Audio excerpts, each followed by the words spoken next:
Where he has proceeded, presumably he will be taking the oath of office shortly and become... You know, I've thought many times that it must have been far worse to receive this news at home and have nothing to do but just listen to these terrible details unfolding one by one. As this tragic day goes on. Finally, Charles Collingwood took over to give me a bit of a break. Well, I went into my office. I picked up the phone, trying to call Betsy. When I grabbed it, I realized somebody's on the line, and then this voice came, this very Park Avenue voice. Hello, hello, hello. I'd like to speak to somebody in charge of CBS News. And I said, well, you're speaking to CBS News. And she said, well, I'd like to complain about your having on the air at this time that Walter Cronkite crying his crocodile tears when we all know he hated John Kennedy. Well, I never hated John Kennedy in the first place, but to hear this kind of a complaint, I said, Madam, what is your name? And she gave me one of those hyphenated names. I don't know, Mildred Smith or something, the kind, or Smith Johnson. And I said, Mrs. Smith Johnson, you're talking to Walter Cronkite, and you, madam, are a damned idiot. And hung up the phone.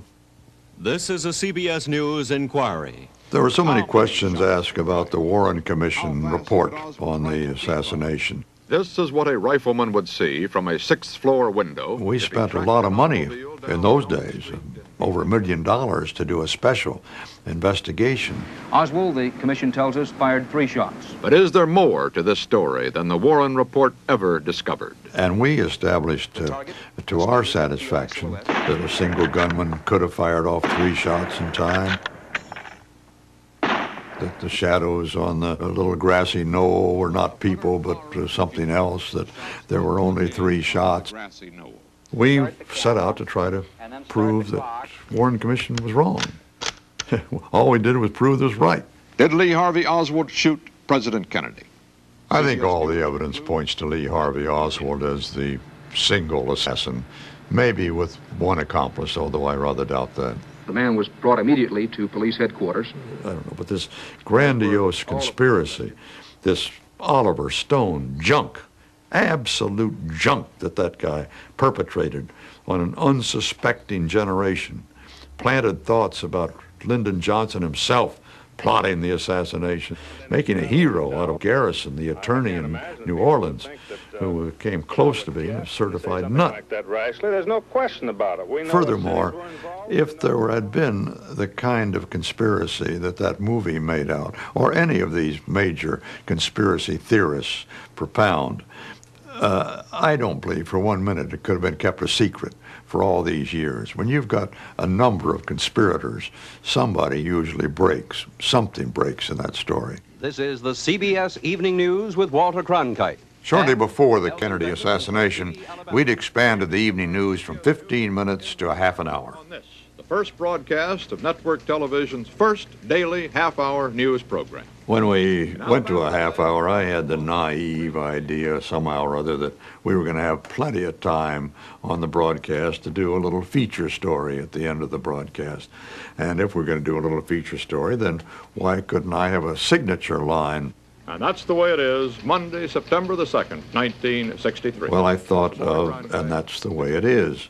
Well, I did it, and Dick Salant, God bless him, our news president at the time, just hated it, thought it was an awful idea, tried to talk me out of it, but I kind of got my Dutch up, I guess, and I stuck with it. And that's the way it is. And that's the way it is. That's the way it is. That's the way it is. Thursday, November 30th, 1978. Dick Salant's feeling was that maybe it was a little bit arrogant, suggesting that everything we said was correct, and that was really the way everything was, no possibility of error. In thinking about it, mulling it over, I think he is probably right. Next, The sports car craze has been sweeping the country. behind the wheel, The minute you know that I'd rev up that engine at the track. and later, Cronkite remembers America at War. The American people were confused, even as I was.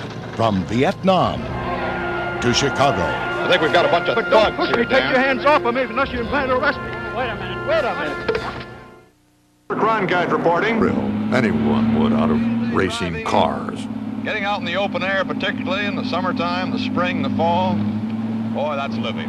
As teenagers in Houston, we used to have illegal jalopy races at an abandoned old wooden track.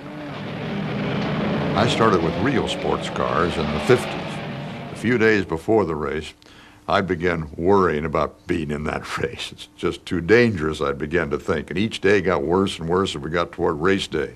I keep thinking maybe I can back out, maybe I'll fall down, break my arm, that sort of thing. But the minute, that I'd get behind the wheel and rev up that engine at the track, all that fear just simply disappeared. Into the corners, hard on the brakes, from over 100 down to 20 perhaps. Gear down from 4th to 3rd and on to 2nd. Then hard on the gas and back up to speed. It became such a passion that I talked CBS into letting me cover some big races. Here in the 19th running of the Grand Prix de Monte Carlo is about to begin. A little bit of a boondoggle there. 3, 2, 1, and away they go. There goes Irving Moss and the rest. It was all great fun for me, but with a wife and 3 children, I thought maybe I'd better take up something that the family could join in. And that's how I started sailing. I remember sailing with my dad, handling the ropes and tying him up when he was taking a nap. The dog would come with us sailing. At the end of the day, I'm always kind of relieved we made it again. I have whole lists of things I'm going to take into the lifeboat when it sinks. I always decided on a bottle of scotch and a bag of oranges and sun cream if I have time. Sailing sort of turns me into Walter Mitty, the James Thurber character was always imagining himself in some heroic adventure. Or at the helm of my sailboat, I'd always imagine that I'm setting sail with a load of tea for Southampton, maybe, or I'm going to chase down the pirates. Walter Mitty, that's me. Cronkite Remembers will continue.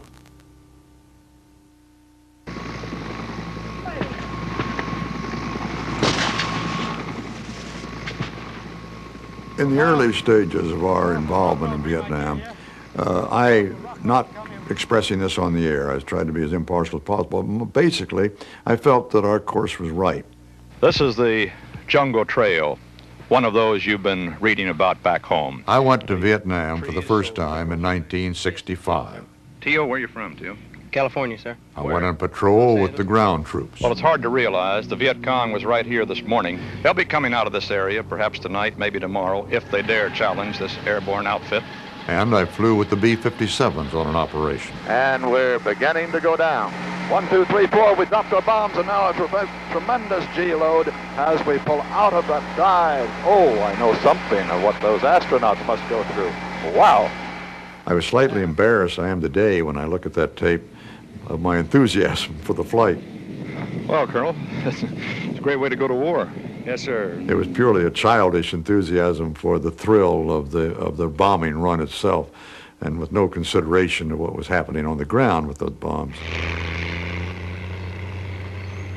But then, suddenly became aware of the buildup in Cam Ranh Bay of a huge headquarters. It was quite apparent that we were building facilities to handle far greater forces than the administration admitted to us might even possibly be committed to that war.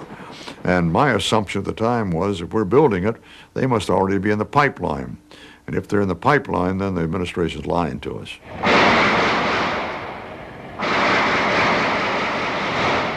And then came the Tet Offensive of 1968. The American embassy is under siege. The VC took over the village of Nam O last night. It is inch by shattered inch in the 5-day battle for Hue. Hell no, we won't go. Hell no. And the American people were confused. We're behind the boys in Vietnam.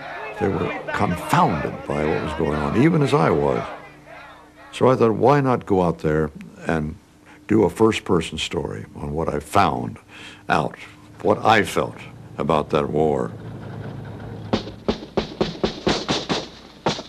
The Battle of Hue was far from decided when I got in there. I went in with the Marines.